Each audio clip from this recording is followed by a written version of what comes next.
Hello, welcome to iSense Business Training Series, and thank you for joining us. Over the next 10 minutes, we'll be talking about how to grow your business. But before we start, we always recommend that you reach out to your iSense business counselor and ask their opinion because they know how to guide you. Moreover, you can visit the website of the iSense Business Hub at nsbusinesshub.ca. We will be talking today about 5 major points: about how to acquire new customers, how to retain your current customers, how to move your business online, and we'll be expanding this topic in a future video. Also, we're going to talk about how you reduce your risk and how to expand your market. These are the 5 major points we'll be tackling today.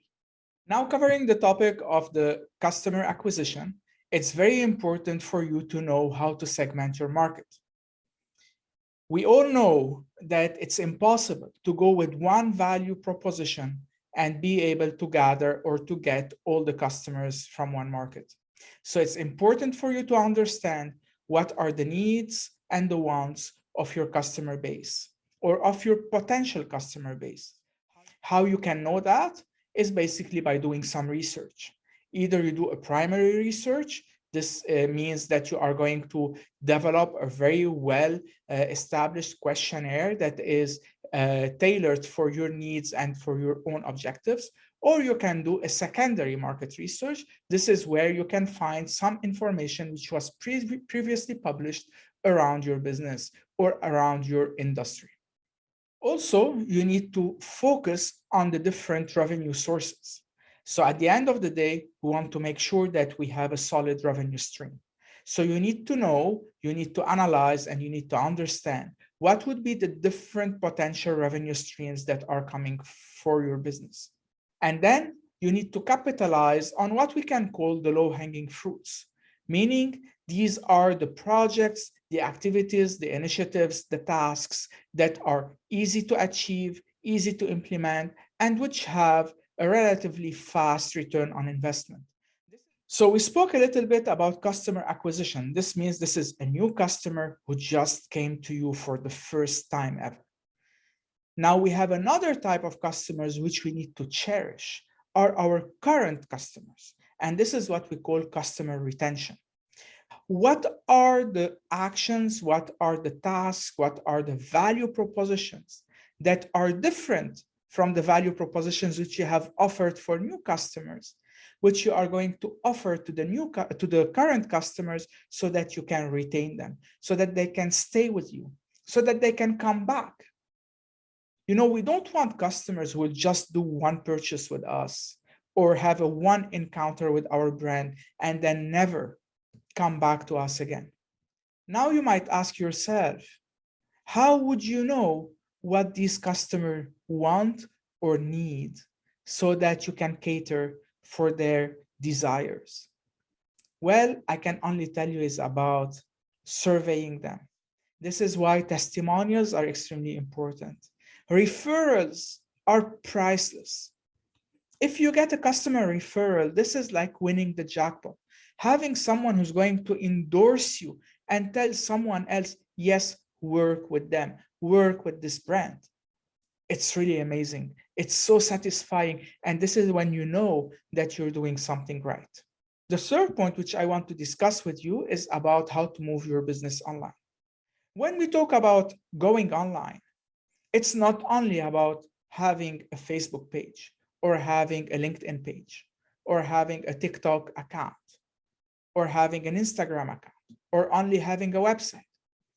It's not about doing one thing. It's actually the sum of all. You need to build a solid business presence. A strong business presence means that you are actually targeting your customer base online from different angles. This means you are covering the customer from 360 degrees.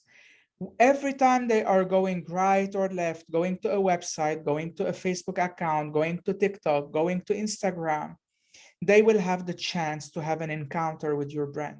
Now we want to tackle the fourth point, which is about expanding your market presence. So for that, we recommend that you use, for example, the SWOT analysis tool.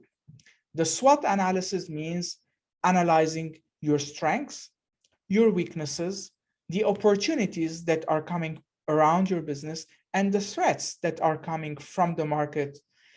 And usually the strengths and weaknesses are internal forces or internal aspects, and the opportunities and the threats are external aspects. Another tool which you can use is the PEST, P-E-S-T, or PESTLE, P-E-S-T-L-E analysis.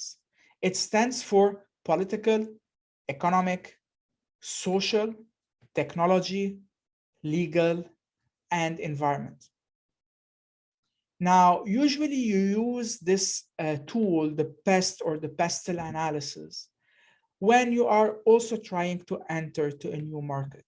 And also there is a very interesting tool which you have to use when you are entering a new market, or when you have a competitor entering your current market, which is called the Porter's 5 Forces. First, you're going to discuss, or you're going to analyze about the supplier power, meaning that if the suppliers in this market have an upper hand on their clients. Also, you need to analyze the threat from this new entrant. If it's you, the new entrant, you need to analyze the threat which you are going to impose on this market. And hence, you need to anticipate how your competition is going to behave. And if you are in this market and the new entrant is coming to your market, you need to understand how they will be threatening your business. So then you need to understand through the Porter's 5 Forces, the threat of substitution. Again, if you are the new entrant, are you able to impose your new product or service as a substitute to a current product or service from another competitor? This means this is how you start potentially gaining market share. Or if the new entrant will have a product that could be a substitute to your own product or service, then you might be starting to lose market share. The last one is about the buyer power. Now, you as a buyer from the vendor or the supplier, remember we spoke about the supplier power. Now, you as a buyer, do you have the power to impose your terms on the suppliers?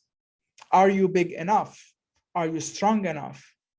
So the Porter's 5 Forces are supplier power, the buyer power, the threat of the new entrant, and then the threat of substitution that are all around the 5th one, which is the competitive rivalry, meaning that the clash between the competitors, it means how are we going to compete in a fair market competition. The 5th and the final point, which I want to talk about, is how to reduce the risk around your business. First, I always say use common sense. Try to trust your judgment and the judgment of others when they are giving you some advice. The first thing I would strongly recommend that you do is that you insure your business.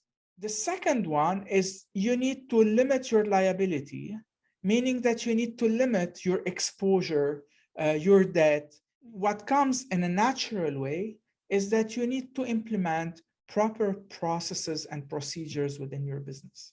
Because once you have these processes and procedures in place, you will be able to audit them over time. And then, of course, quality assurance or quality management becomes important. Also, sometimes it's counterintuitive, but you need to control your growth. Meaning that if you are growing too fast and too big, faster than you can finance the business, this means that you might have financial problems. With that, we would have covered the 5 major points for growing a business, which are customer acquisition, customer retention, how to build a stronger online presence, how to reduce your risk, and how to find new markets for your own business. I hope that you enjoyed this video. And as always, please reach out to your iSense business counselors if you have any questions, if you have any doubts, if you need any guidance. They know exactly how to point you in the right direction. So please reach out to them, or you can always go to the website of the iSense Business Hub at nsbusinesshub.ca.